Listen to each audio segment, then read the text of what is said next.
کہ میں تہجد اپنی امت پہ ضروری قرار دے دوں، لیکن میں نے اپنی چاہت نہیں دیکھی، غلاموں تمہاری نیند دیکھی ہے۔ وہ دوستو اتنا احساس، دشمن جب قابو آتے ہیں نا، میں نے ایک اور بھی عرض کر دی ہے چلتے چلتے، جو سیاسی فرقہ واریت ہے نا آج ملک کے اندر، آپ جس جماعت کو ٹھیک سمجھا آپ نے، آپ وہاں چلے گئے، جس نے جس کو ٹھیک سمجھا، لیکن ہم سب سے پہلے مسلمان ہیں، اس کے بعد پاکستانی ہیں۔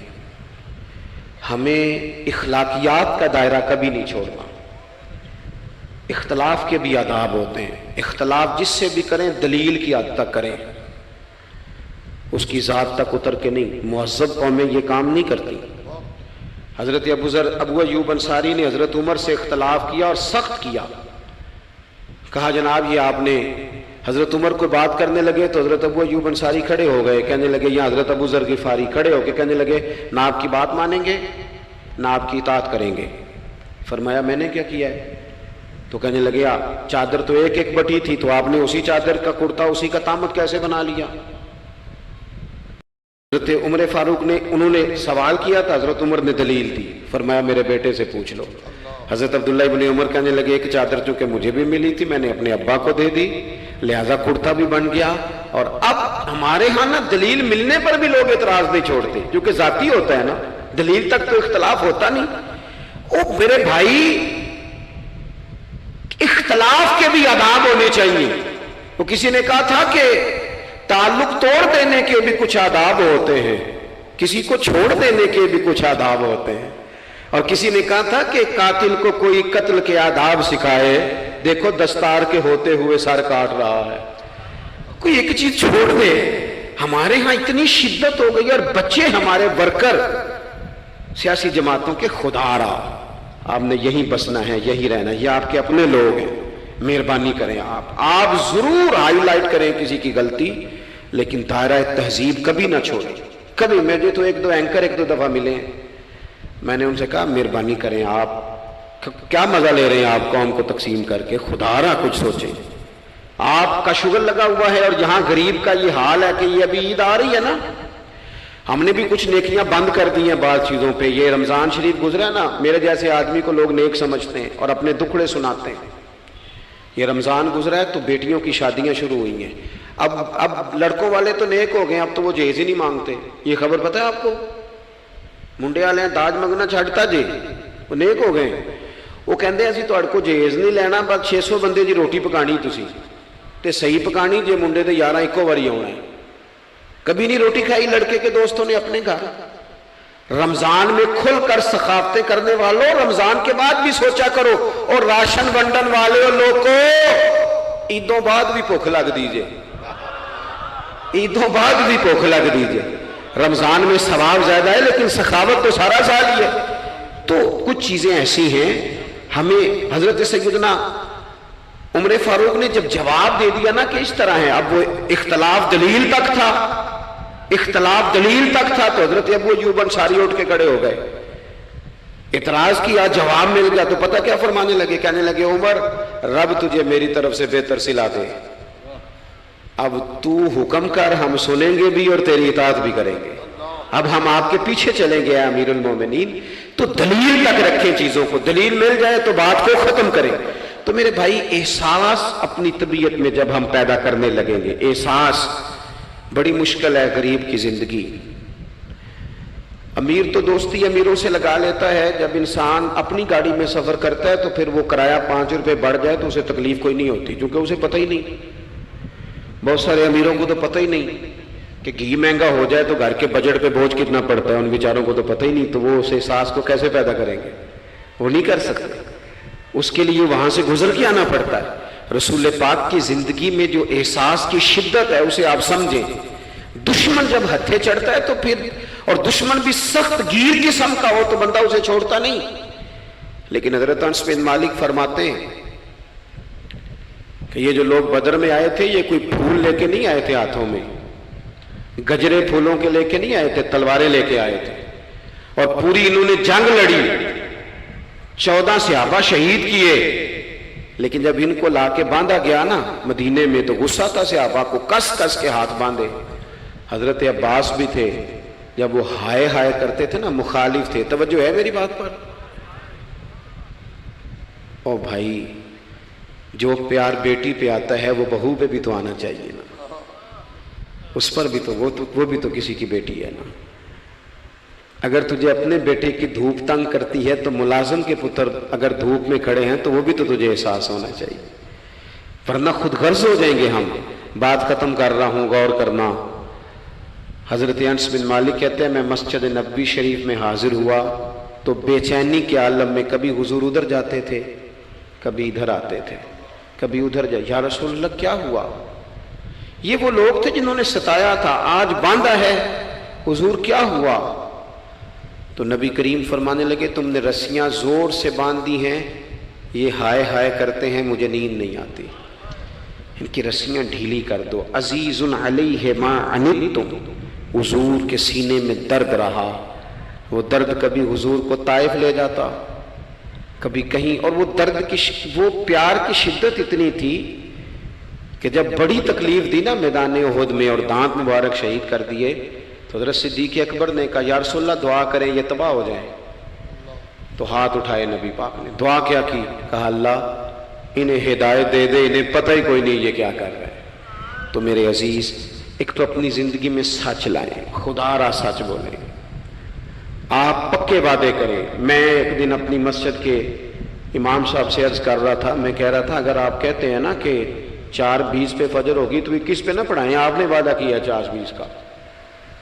قوم کو تو انتظار کرنا چاہیے 1-2 منٹ، کوئی حرج نہیں، لیکن ہم جو وعدے کرتے ہیں ہمیں بھی پورے کریں. سچ بولیں، دیانتداری کا مظاہرہ کریں، زندگی خالص گزاریں، جس کے ساتھ بھی وقت گزاریں اس کی خیر خواہی کریں، مخلص ہو جائیں اور اپنی زندگی احساس والی کریں. امام غزالی فرمایا کرتے تھے تو بانٹنے کا ارادہ کر، رب بانٹنے کی توفیق بھی دے دے گا. تو پروگرام تو بنا.